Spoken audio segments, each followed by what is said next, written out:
Last week, we talked about how to be honest with ourselves. And today, I want to extend that conversation to talk about how to be honest with other people, aka not people pleasing, okay? What is people pleasing? I'm sure you know, but I want to highlight one key distinction that separates people pleasing from just being kind to others.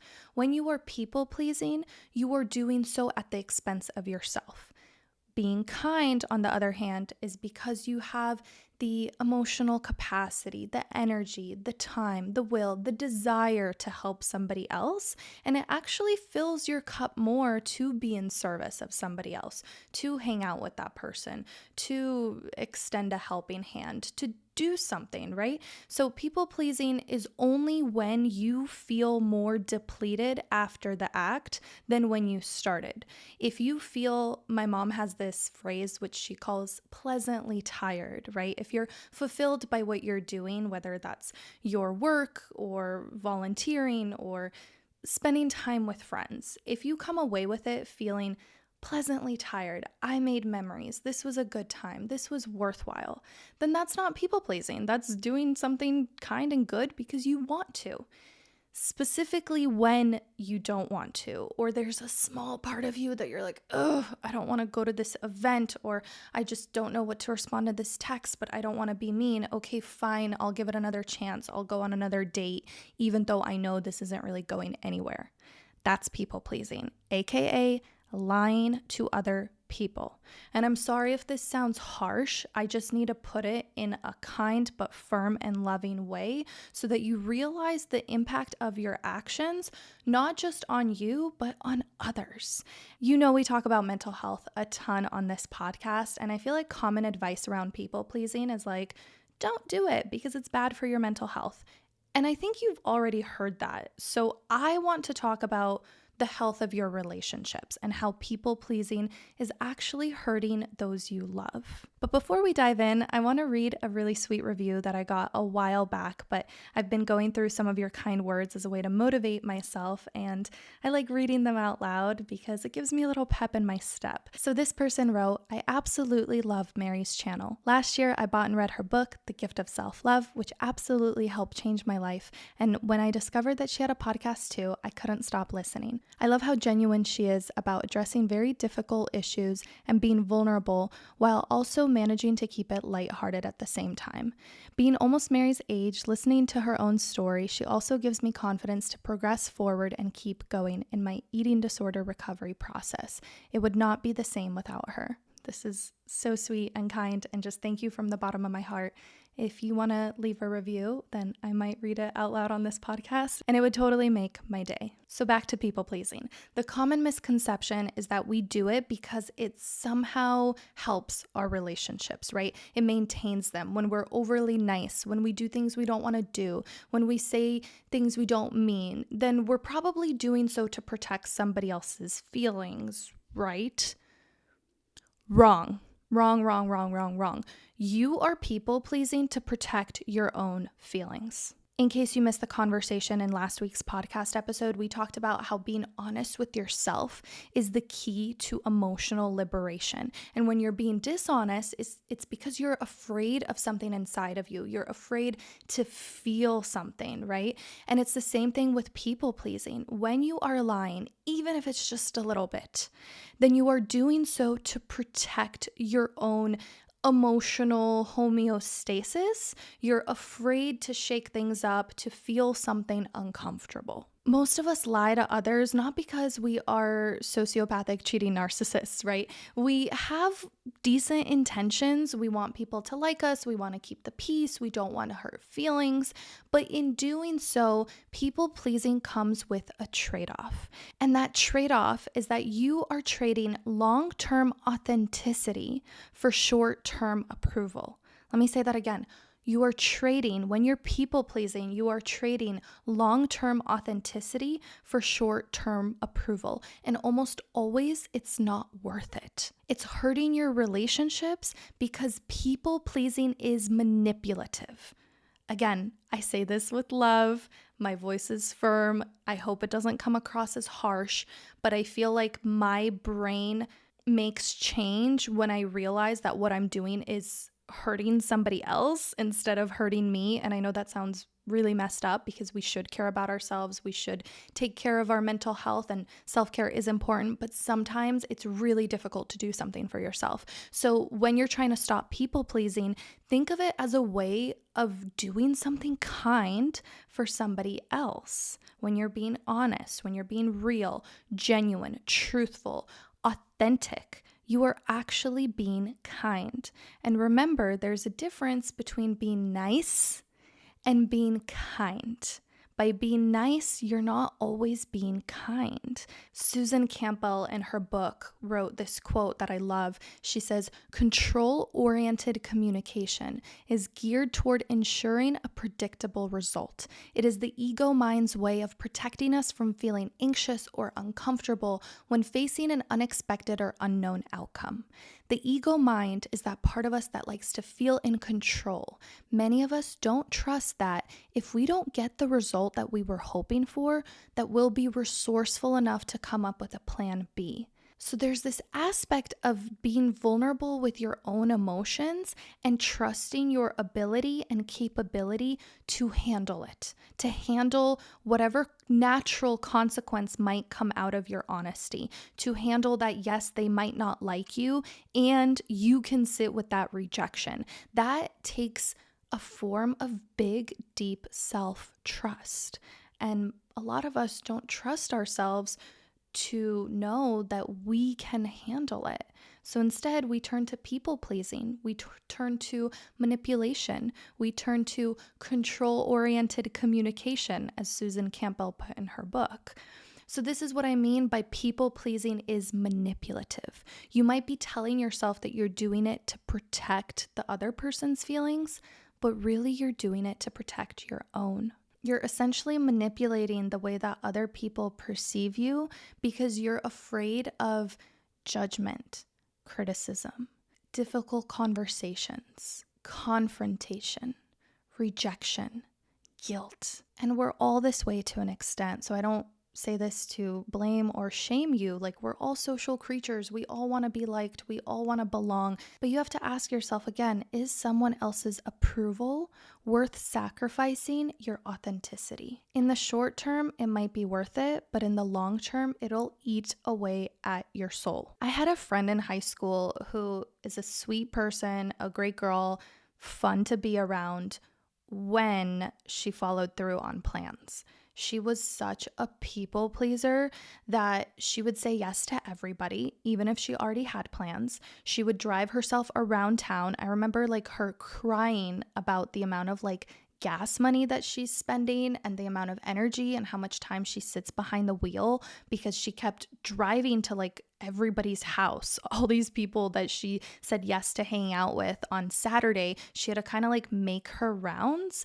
And as a result, being her friend started being really weird. I was always questioning if she really wanted to hang out with me or if she said yes because she was, felt bad for me. It felt disingenuous at times. And I would watch her interact with other people and I'm like, oh, I really hope you're not that way with me. And the amount of times she'd have to cancel plans or didn't respond at all would kind of stand me up, ghost me. And it wasn't because she was a bad person deliberately trying to hurt me. It was because she was spread so thin with wanting everybody to like her, with wanting to hang out with everybody, with wanting to please people, say yes to them, make them happy, that in the end, she not only did she end up making herself unhappy and so burnt out, but she also made a lot of her friends upset, me included.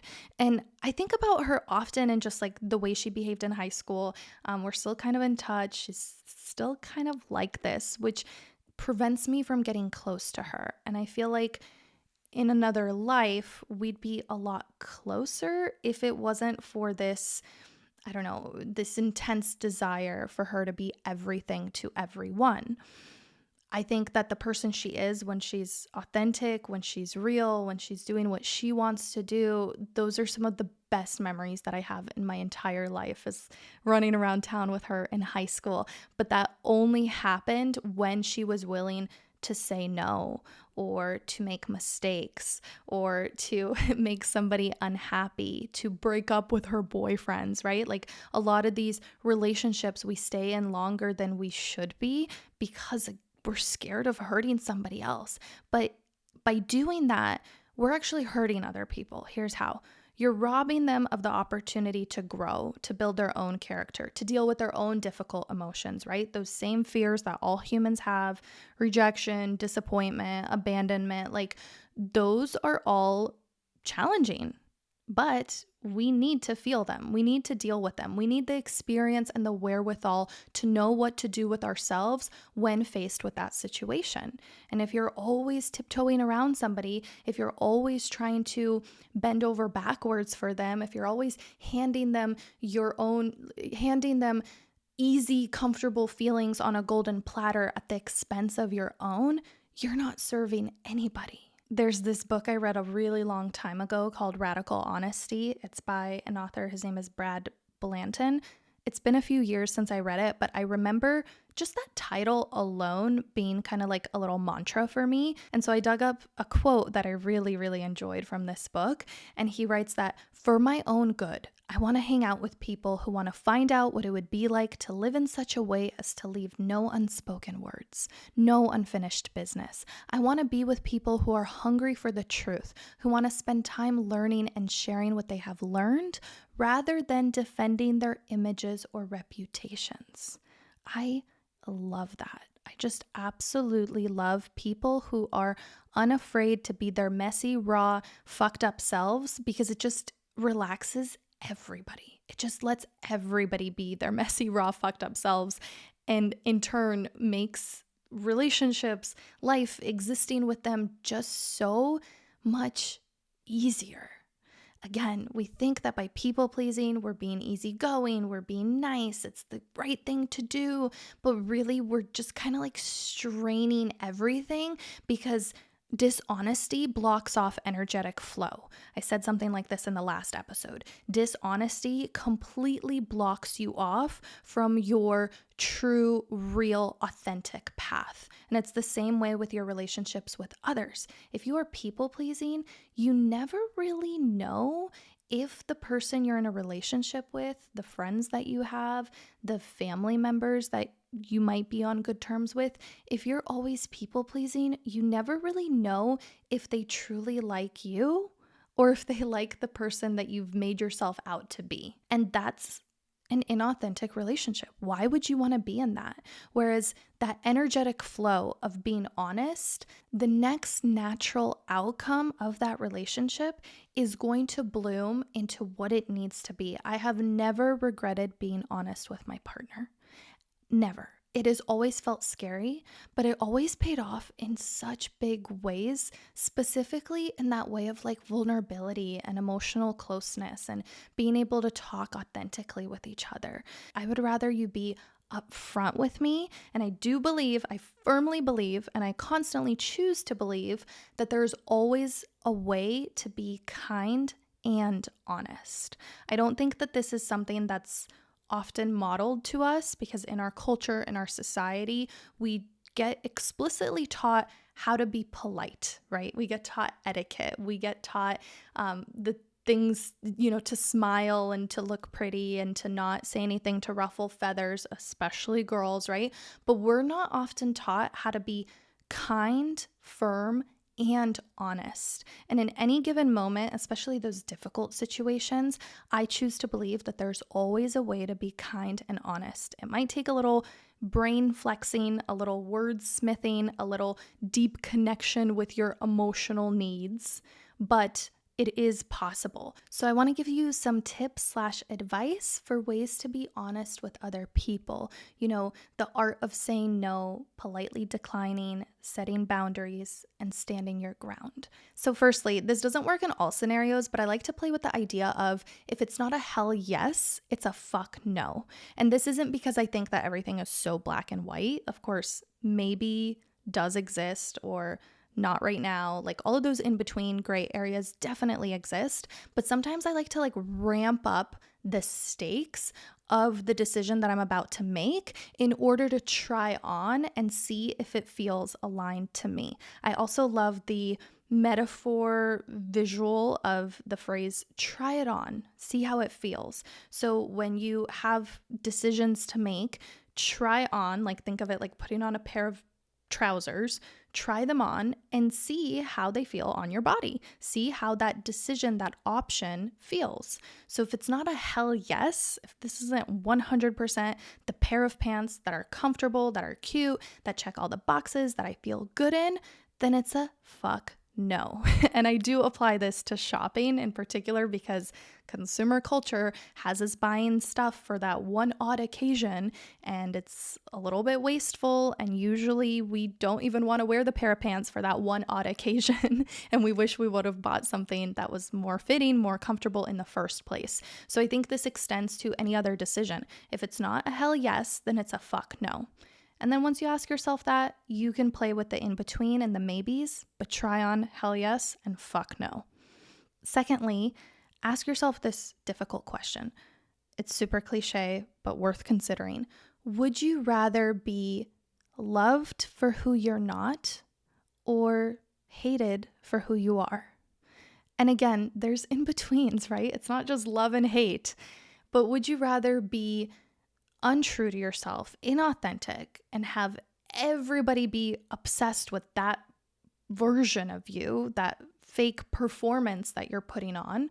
Or would you rather be real and true and honest and maybe not be everybody's cup of tea? There is no reason to be a fake version of you because that also comes with fake approval. Kind of like how we talked about earlier, do not sacrifice your authenticity for their approval. Their approval is fake if it's not based on your authenticity. My next tip is to sandwich the way you say no. And I think this mostly applies to like business communication or responding to texts, invites from friends, that kind of thing. But I like to always type out 3 sentences. I sandwich my response. The first part is, thank you for thinking of me. So it's always some form of gratitude and expressing that, I appreciate you inviting me. The second sentence is a polite decline. At this time, I'm going to have to politely decline. You can literally say that.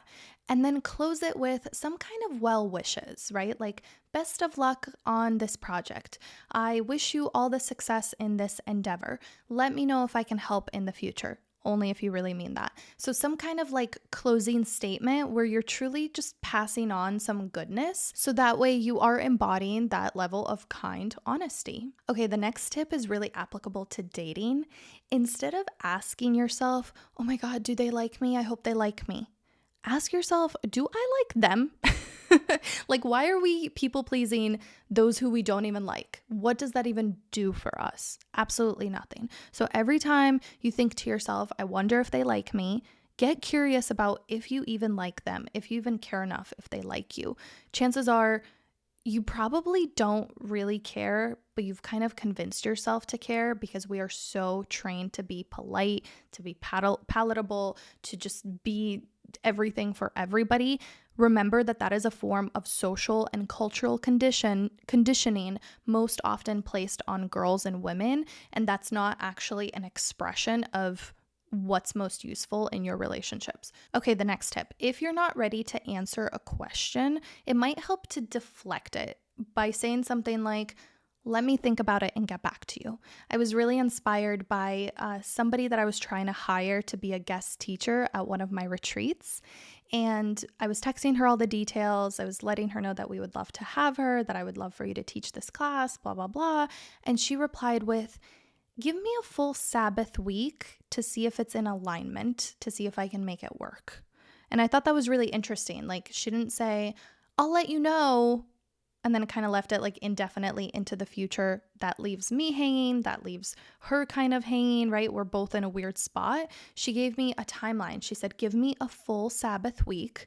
That's how long she's determined for herself that it takes for her to sit with potential projects and see if she even wants to do this. and then I'll get back to you. And what do you know? Exactly 1 week from when we talked, she responded back to me and ended up teaching this beautiful class. And I absolutely love how she approached that in a professional setting that was also spiritually inspiring. Lastly, when it comes to people pleasing, the most important hedge is time. What I mean by that is give yourself time to answer. You don't have to be everything for everyone immediately. Okay, you can pause before you speak. Don't respond right away. Sit with it. Let it percolate. Talk it through. See how the yes/no options feel in your body, right? You're trying them on. Go with your gut and always choose energetic alignment and intuitive authenticity. But time will help you do that. If somebody puts you in a tough position, learn these little phrases that are like, let me think about it and get back to you. That is hedging, right? That is putting it off for a little bit, taking the attention away from yourself so you have some time and space to think, to reflect, to see if you want to proceed with doing whatever it is that's being asked of you. I want to leave you with this quote, another quote by Susan Campbell, the same author who wrote the book Getting Real. And this one I feel like is next level authenticity. She says, self-disclosure, or what I'm calling being transparent, is the ability to reveal to another person what you have done or what you are sensing, feeling, thinking, or saying to yourself at the moment. When you share your thoughts, sensations, feelings, even your judgments in the interest of transparency, you are less apt to get caught up in the illusion of control. Going back to that ego mind's way of control-oriented communication. It's all an illusion. You can't really control other people's emotional reactions or their responses. So it helps to be aligned and authentic with yourself because that's the only thing that you can control. Okay, back to the quote. She says, the motive behind your self-expression is just that, self-expression. It's not about trying to get people to change. As a result, your expression is less likely to trigger a defensive reaction in them. Letting yourself be seen by others is also an important aid to seeing yourself more honestly. It's harder to fool yourself when you're going public about who you are.